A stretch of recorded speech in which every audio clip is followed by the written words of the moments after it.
will give you the treasures and riches stored in secret places. Isaiah 45 verse 3. Hello lovely people all over the Philippines, Luzon, Visayas at Mindanao. Mabuhay kayong lahat dyan guys at sa ating mga ka-TH all over the world. How are you today? At ako'y magpaalala muli sa inyong mga ka-TH ko na meron tayong raffle draw before Christmas. At ang ating paraffle doon ay mga token na t-shirts na magagandang klase na merong print ng General Treasure Map sa likod at sa harap nito ay aking profile sa YouTube, ang Surigao San, at yan ay paswerte na t-shirt para sa inyong treasure hunting. Merong 5 na mananalo nito at para makasali, just subscribe my new channel, The Good News Daily TV. Yun ay may content na biblical verses. At ngayon tayo nang magpatuloy sa ating treasure marker analysis. Maraming salamat.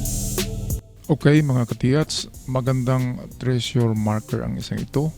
Kung bakit ko nasabi, kasi ito ay yung telescopic hole kung saan sisilipin natin at makikita natin sa butas ang target nito. Okay, meron kasi itong butas dito sa likod niya. At pag silipin mo yan ay tatama ang paningin mo dito. At meron yan tinatamaan. Mamaya ipapakikita ko yan. At meron siyang distinct, klarong nilagay na dalawang dot. This can be 2 meters or 10 meters. So pwedeng dalawang hakbang lang yan. At pwede ring 10 meters. Okay, at meron daw ito kahoy na malapit na may butas. Ito. At kung mangyari na ang kahoy na yun ay dito yun na side sa papuntang kanan, pwedeng nasa kahoy ang item. Ngunit kung ang kahoy ay naka-align sa itong butas na papunta doon, kung nandoon ang kahoy, meron ding posibilidad na nandoon talaga sa kahoy. Pero itong telescopic, ito ay 70% na nagtuturo. Sisilipin mo lang ang butas niyan at doon tatama yung paningin mo sa lupa kung saan ang portion na yun ng lupa ang huhukain mo. Okay, so puntahan natin ang ito yan. Ito yun guys. Pag silipin mo to sa likod, para kasing ganito yan kung mag side view. Okay, ito yung malaking butas ng bato at meron siyang maliit na butas dito. Ayan, parang cone. Parang nakaimbudo yung itsura. Malaki ang butas dito at maliit dito. Kaya pag silipin mo yan, ang tatamaan ay ito na area. Ayan. At itong rectangular rock dito guys, sa palagay ko ito yung rectangle noon. Nabiyak lang yan ng nahati lang. Ang rectangle rock formation, yan ay tinatawag natin na lapida. Ang kahulugan ng lapida ay meron siyang ibinaon sa kanyang baba. Example, lapida ng patay. Ito guys, kung saan natin nilagay yung lapida, meron yang nakalagay sa ilalim niya. Kung ito yung lupa, 6 feet under nga, sabi ng yung mga maghukay ng ibabaon ay 6 feet under. Ganon din ang treasure. Ang mga marker sa treasure ay 6 feet under, meaning 2 meters. Ang 6 feet ay 2 meters. So 2 meters under or 6 feet under ay meron kang makitang mga marker for treasure o yung treasure na talaga ang makikita mo. Yung tinatawag natin na treasure box. Ang treasure box can be made of concrete box or itong ammunition boxes yan na gawa sa metal. So dalawang klase lang yan. Minsan lang sila naglagay ng treasure sa box na kahoy kasi alam nila na malalata yun. Kaya to make it secured, ang treasure ay binuhusan nila ng konkrito at nasa loob ng concrete box ang treasure. At ang nagmadali naman yan ay nasa nilagay lang nila sa ammunition box yung lalagyan ng bala ng mga machine gun at mga rifles ng Hapon. Yun ang nilalagyan nila ng mga gold bars. Okay, pag ganitong klaseng hindi general treasure site, meron kasing mga treasure site na ang may-ari ay mababa lang na ranggo, kaya hindi gaanong na plano. Wala silang itong magandang plano sa pagbaon at hindi rin malalim. Kaya mas maganda na kung ang may-ari ng treasure ay hindi yung general or hindi yung emperor, kasi pag emperor or general talagang secured, buried securely ang mga item. Okay guys, so ito na ang una natin na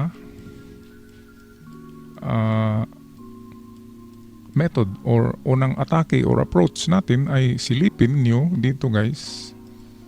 Palitan natin ng pula. Silipin nyo ang butas.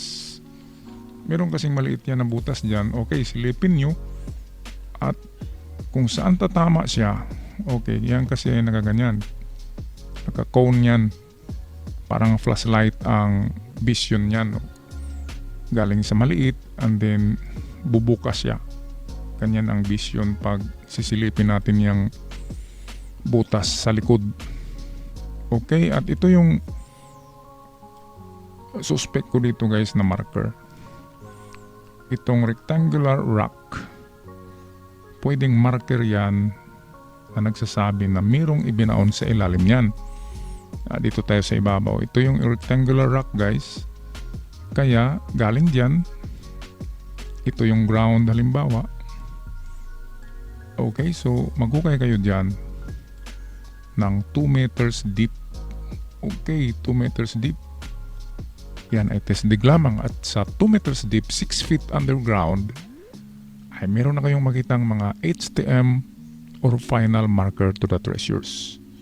Ang final marker ay, yan ay tandaan nyo guys kung ano ang posisyon. Kasi kung ang final marker ay bato na merong arrow, example, ang bato ay merong ganyan, parang Y, and then nakahiga yan, meaning to say ay magdrifting papunta ng kaliwa.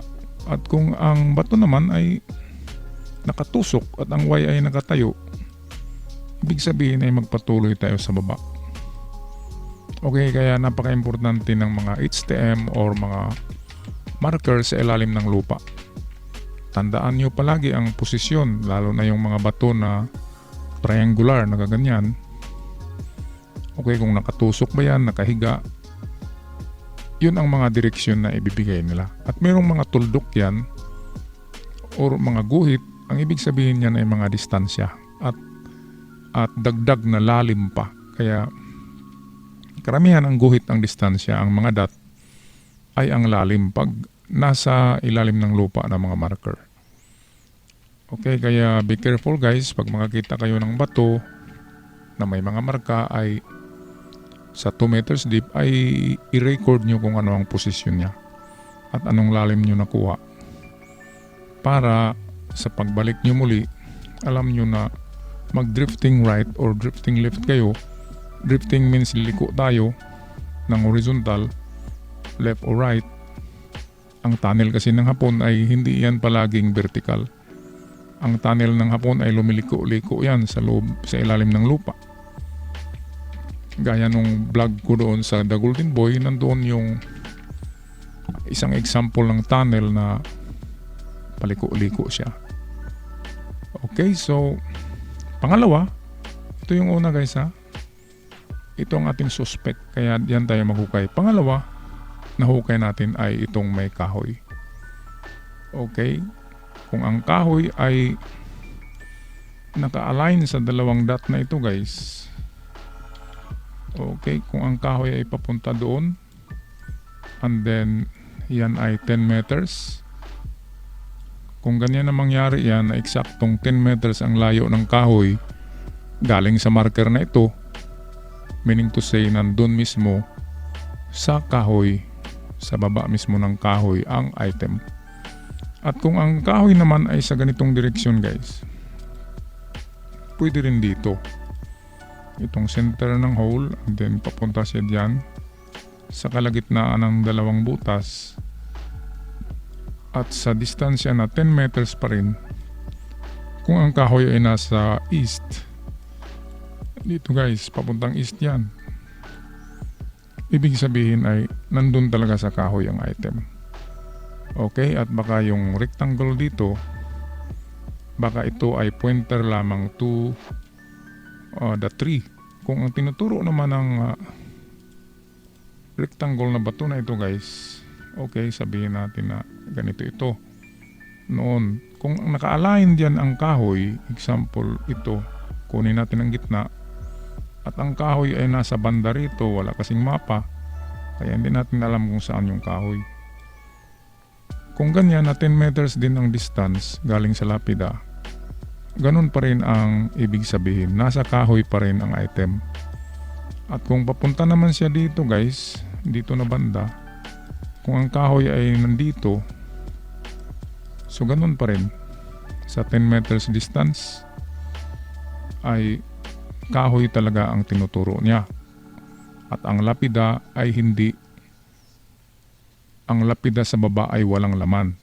Kung ganito na ang lapida ay naka-align sa kahoy. Okay, pero kung hindi nagtuturo ang lapida sa kahoy, hindi siya naka-align, ang kanyang mahabang side, ito, kung hindi yan naka-align sa kahoy, meaning merong laman sa baba ang lapida. So dito yan, patuloy ang hukay natin sa baba ng lapida. Alright, so ito yung kahoy guys. Hindi lang natin alam kasi kung nasaan yung telescopic sign. Okay, kung nandito yung bato na may malaking butas na may dalawang dot, ibig sabihin ay tinuturo pa rin niya ang kahoy. Kasi yan at ito, yan sila ay naka-triangle ang gitna. Okay, at kung kunin natin ang kalagitnaan yan, ay kahoy pa rin ang tinitira niyan sa 10 meters. Ngayon kung ang lapida naman dito, nakaganyan yun. Example, kung ang kahoy ay nandito na area, siya ang tinuturo ng lapida. At kung itong kahoy naman ay dito yan na banda,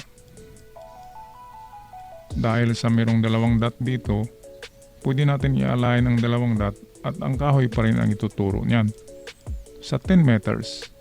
Kung ang kahoy generally ay 10 meters siya kahit saan tayo pupunta. Example, ito yung bato na may malaking butas.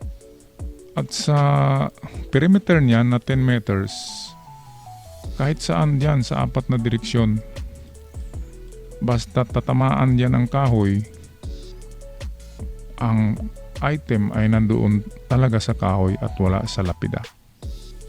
Okay guys, so yan lang ang aking analysis sa inyong treasure site. Maraming salamat sa inyong pagsubaybay, and don't forget to ask guidance from the Lord kung kayo ay mag-treasure hunt. Okay, magpaalam na. Ciao for now.